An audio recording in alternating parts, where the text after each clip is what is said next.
welcome to lesson number 2 on Frankenstein. Today we're going to look at Walton's letters, all 4 of them. Make sure you've read them before we press on. If you have, let's go. So Mary Shelley begins her Gothic novel Frankenstein not with the story of the eponymous character, he's introduced later. Instead, we get Captain Walton, an Arctic explorer, who introduces himself with these words. In letter 1 he says, "You cannot contest the inestimable benefit which I shall confer on all mankind to the last generation, by discovering a passage near the pole to those countries, to reach which at present so many months are requisite, or by ascertaining the secret of the magnet, which, if at all possible, can only be effected by an undertaking such as mine." It is clear that here is a character who seeks fame. He's going to do something that confers, gives a benefit to all of mankind, to the last generation. He wants to go down in history, and the way he's going to do it is by discovering a passage near the pole. That's the North Pole, and in creating this setting, creating this character, Mary Shelley is referring to basically the space race of the early 19th century and late 18th century, in fact, as well. If you were alive in 1815 and opened your newspaper like Mary Shelley did, probably the headline would say, "So-and-so gets closer than ever before to the North Pole." That's not Walton's only ambition. He'd be happy to discover any secrets, the secret of the magnet, anything that he can contribute to Enlightenment science. Now, the phrase "the secret of the magnet" also preempts, foreshadows Victor's later attempt to discover the secret to life, in some ways a far greater Enlightenment discovery. At the end of this quotation, Shelley reveals to us that whilst it might be admirable to strive to achieve these things, there is an arrogance and impetuosity to the Enlightenment scientists and the Enlightenment explorers that she wants us to be wary of.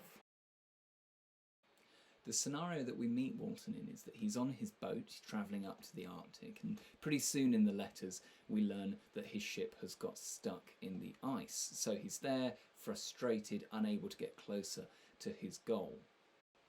And he's sending home these letters back to England. Mrs. Saville, we discover pretty quickly, is his sister Margaret Walton. Margaret Walton Saville, there's an interesting nod towards Mary Shelley. Those are her initials, Mary Wollstonecraft Shelley, her married name.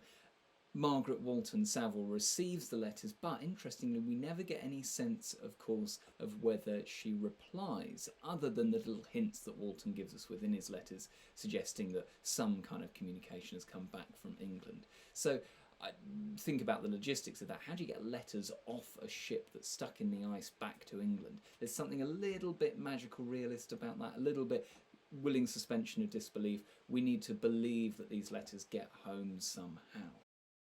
Alternatively, of course, there's a much darker, more Gothic explanation. Perhaps Walton perished on his boat, his letters never were sent home, in spite of the hints he gives that they were, and they were maybe discovered long after his death. That, of course, would then set up that air of mystery. Recognise 2 important things about that narrative perspective. One, women's point of view, women's perspective is sidelined in the novel from the very word go. They are silenced by the narrative form, which is interesting for Mary Shelley, the daughter of Mary Wollstonecraft, famous feminist writer. Why is she from the very word go sidelining women's views in this way? Second important thing to think about this narrative frame is the kind of reliability, or maybe unreliability, that it imbues the whole narrative with from the word go. This is one man's perspective on, as we later discover, another man's perspective, and indeed another creature's perspective after that. So if we're only hearing this one biased point of view, how do we interpret the rest of the novel? Pause and reflect on what we've discussed so far. How many different ways can we interpret Walton's role? You might want to use some of the ideas at the bottom of the screen. As well as representing these big ideas in the novel, Walton's characterisation introduces a number of the key themes and symbols, and we see that in this extract from letter 2. He tells us, "I desire the company of a man who could sympathise with me, whose eyes would reply to mine. You may deem me romantic, my dear sister, but I bitterly feel the want of a friend. I have no one near me, gentle yet courageous, possessed of a cultivated as well as of a capacious mind, whose tastes are like my own, to approve or amend my plans. How would such a friend repair the faults of your brother? In his desire for the company of a man, Walton's characterization is foreshadowing Victor's creation of his own doppelganger, his own second, his own mirror image later on in the novel. Intriguingly, Walton uses this word romantic, not perhaps in the most flattering way. In fact, he uses it really as a slur, suggesting that there are weaknesses, feminine characteristics. You're a fantasist, you're illogical if you're romantic, and they're all the things which are anathema to Walton. They are the opposite of what he wants to be, the Enlightenment explorer, rationally discovering the truth. Later in this extract, he tells us that he seeks a friend to approve or amend his plans. But rather than inviting a friendly critic, what he's really saying is he wants a yes man, someone to prop him up and to agree with him. Now, there's something completely anti-enlightenment, anti-scientific process about that. And what that leads to is our perception of him as a very faulted moral character. He's hypocritical and doesn't quite seem to recognise his own mind. However, he gains a little bit of sympathy from us in recognising that he is faulted. This sets up one of the key ideas later in the novel, that when Frankenstein recognises his own faults, like a Shakespearean tragic hero, we're inclined to forgive him. Pause for your second task. Which key themes are introduced through the characterisation of Walton? Write down as many as you can spot, both in that extract and others that have grabbed your attention. Now, I've referred to Shakespeare there, and this sets us up to have a look at some of the other intertextual references that there are in the opening to Shelley's novel. But in fact, to find the first two, we need to look before the letters even begin. On the very first page of Frankenstein, Shelley includes two really important, really telling references to other texts. The first one is the modern Prometheus. Prometheus was a demigod in Greek mythology who stole fire from the gods and was punished as a result. With this subtitle, Shelley is telling us to be wary of overly ambitious people like Walton, and later, as we'll discover, like Frankenstein himself. That is the reason he is the modern Prometheus. The second intertextual reference is, of course, the epigraph, which I'm sure you noticed, from Paradise Lost by John Milton. The words, "Did I request thee, Maker, from my clay to mould me man? Did I solicit thee from darkness to promote me?" Now, in that second intertextual reference, Paradise Lost is the story of Genesis. It's the retelling of the Adam and Eve narrative, and what Shelley has honed in on there is human beings accusing God of having set them up in a pretty unfair way to commit original sin and be damned ever after, asking the question, did I request thee to be made? Did I ask you to make me? A bit like the sort of classic teenager saying, I didn't ask to be born, how can you therefore judge me for being so bad? Well, this is the role that humans are set up to play in Shelley's novel. In his letters, Walton refers to Paradise Lost as well, using the phrase, the world before you, which is a direct quote from book 12 of Paradise Lost, which refers to the expulsion of Adam and Eve from the Garden of Eden after they've committed original sin. Another literary allusion that might have passed you by the first time round of reading Walton's letters is his reference to the rhyme of the Ancient Mariner. In fact, he makes two references. The key one that sets up the allusion is the land of mist and snow. Now, Coleridge's epic poem, The Rime of the Ancient Mariner, includes an episode in which a sailor kills an albatross and is cursed getting stuck in the ice of the ocean as a result.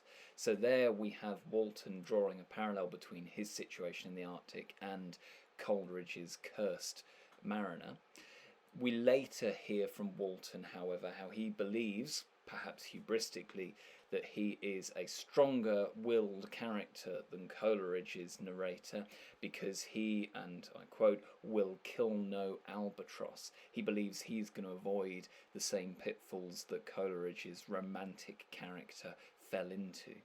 Final literary allusions made by Walton are a little bit broader. A niche in the temple where the names of Shakespeare and Homer are consecrated. This is Walton reflecting on his own ambitions to become a poet. He used to have romantic ambitions. Maybe he failed at those and has now turned to the Enlightenment instead. This, on the one hand, could be Mary Shelley having a little dig at Enlightenment thinkers who do down the arts and poetry. On the other hand, it could be her suggesting that underneath it all, Walton is still a romantic character who prioritises his own personal feelings.